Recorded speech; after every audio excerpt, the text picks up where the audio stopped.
Buenas tardes, estudiantes de noveno. Este es un video explicativo para aquellos que no pudieron estar en la sesión pasada del viernes, donde tocamos el tema del cambio climático y el impacto que puede tener en la salud humana.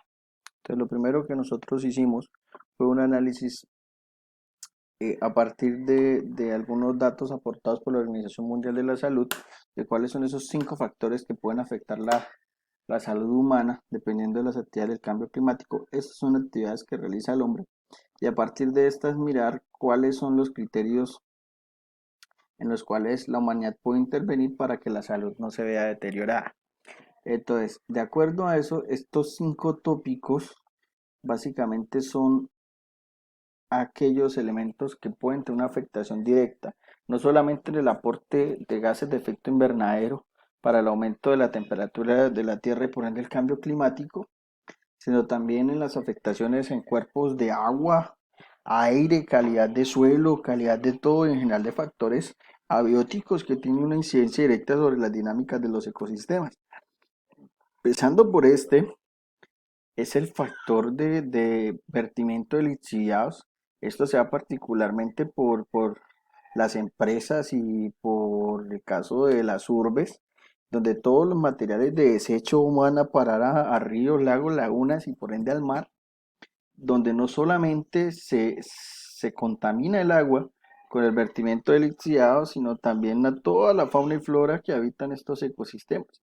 Entonces lo que hace esto es que a partir de nuestra infraestructura sanitaria no existe como esa capacidad de tratamiento para que estas aguas puedan ser devueltas de manera eficiente. En Colombia nosotros tenemos algunas empresas, bueno, multinacionales para decirlo así, que son muy eficientes en el aprovechamiento de fuentes de agua. Tenemos embotelladoras como Postobón o como la misma Coca-Cola, tienen sus propias embotelladoras y ya lo que hacen es utilizar el agua, la potabilizan, la utilizan y vuelve y la envían a los ríos ya potabilizada con un 99.9 libre de bacterias y demás. Entonces es importante que algunos municipios y algunas empresas en general utilicen estrategias para mitigar el uso adecuado del agua. Algunos municipios en este momento están implementando una política ambiental ligada a la construcción de PETAR, de planta de tratamiento de aguas residuales, que disminuye el impacto del hombre, de la contaminación del agua en sus zonas y buscan, digámoslo, tener un equilibrio en este caso.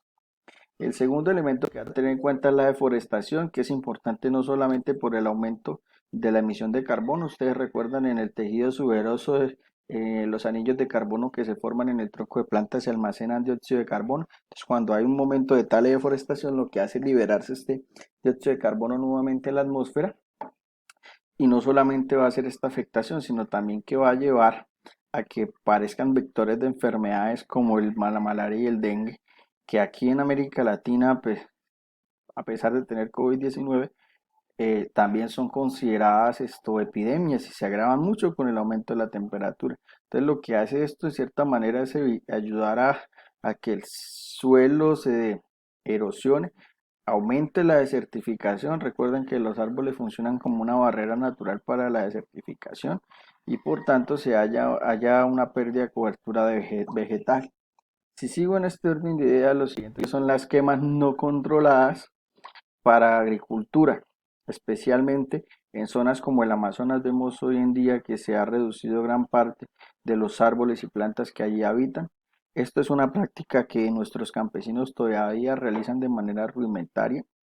Normalmente en condiciones naturales, digamos lo que la tierra misma, con sus incendios forestales es capaz de autorregularse, pero cuando hay una quema indiscriminada, lo que vamos a tener son dos cosas. La primera, vamos a tener una dificultad en la recuperación del suelo, o sea, tenemos erosión. Y la segunda que podemos tener a partir de ella es el aumento de las cantidades de dióxido de carbono que se liberan por esa quema. Eso impide a su vez, por ejemplo, que haya una disminución de la capacidad alimentaria. Todos los años se está perdiendo el 16% de la cosecha mundial, que es atacada por virus, bacterias o por plagas. Hace poco acabamos de superar 5 millones de hectáreas de comida que fueron arrasadas por una plaga de langostas en el África. Entonces, esto es situaciones realmente graves. Al perder capacidad alimentaria no tenemos cómo mantener la población mundial.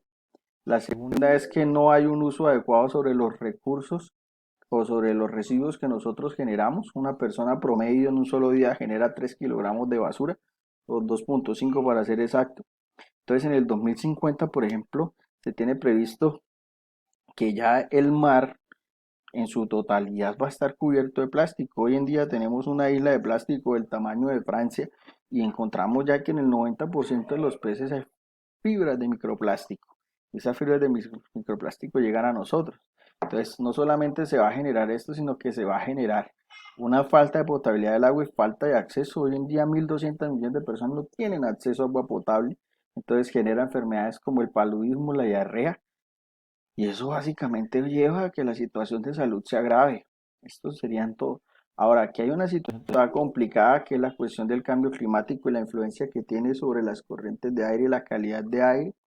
Uno se lleva a sorpresas porque el cambio climático no solamente afecta calidades de vida de las personas, sino también el aire que respiramos. Tenemos ejemplos de Ciudad de México, Bogotá y Bucaramanga que tuvieron que declararse en emergencia porque la calidad del aire no era la apropiada para respirar. Estamos hablando de concentraciones de dióxido de carbono en partes por millón aquí, que es muy concentrado y muy denso, que normalmente no aclara ahí. Uno tendría alrededor de 3, pero debajo de esos rangos puede respirar. Entonces, esto está ligado al smog fotoquímico. El smog fotoquímico se forma particularmente por la presencia de combustibles fósiles, por la quema de combustibles fósiles. Tienen como elementos químicos fundamentales para este factor los óxidos de nitrógeno, óxidos de azufre y los monóxidos de carbono que están presentes acá.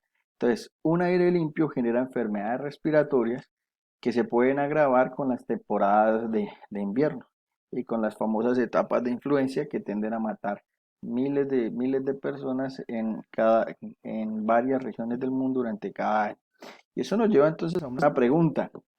¿Qué políticas deben adoptar los países para disminuir los efectos del cambio climático sobre la salud? Esto le va a aparecer en el desarrollo del taller 2. Siguiendo con esto, entonces la Asamblea Mundial de la Salud y la Organización Mundial de la Salud establecen cuatro criterios para tratar de mitigar los efectos del cambio climático. El primero es iniciar etapas de sensibilización. ¿Para qué la sensibilización? Para fomentar una cultura de protección y una cultura ambiental, donde no tenga que estar la norma sancionatoria, sino que se busque generar un estado de conciencia que entienda que la supervivencia de la especie se pone en juego con la amenaza del cambio climático. Les decía a mis estudiantes el viernes que el COVID-19 es el menor de nuestros problemas, solamente un factor del cambio climático que puede tener una incidencia directa. Otro es el fortalecimiento de los sistemas sanitarios o de los sistemas de salud. No es solamente tener hospitales y tener médicos preparados, sino generar una cultura donde básicamente se vaya al médico para tratar enfermedades que lo requieran y no por una sencilla gripa. Entonces lo que básicamente establece el fortalecimiento de los sistemas de salud es que, que aquellos sistemas sanitarios vulnerables, como por ejemplo en países en vía de desarrollo, puedan tener la capacidad de reducir las vulneraciones de la salud que vienen con el cambio climático, tales como enfermedades respiratorias, enfermedades como la diarrea, el paludismo que vienen por el consumo de agua en general.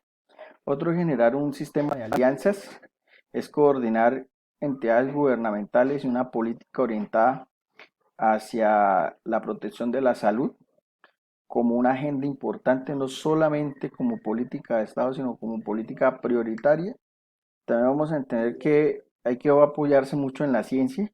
La ciencia nos da como fecha límite el 2050 para que los cambios o los patrones de clima no cambien de manera abrupta, ¿sí?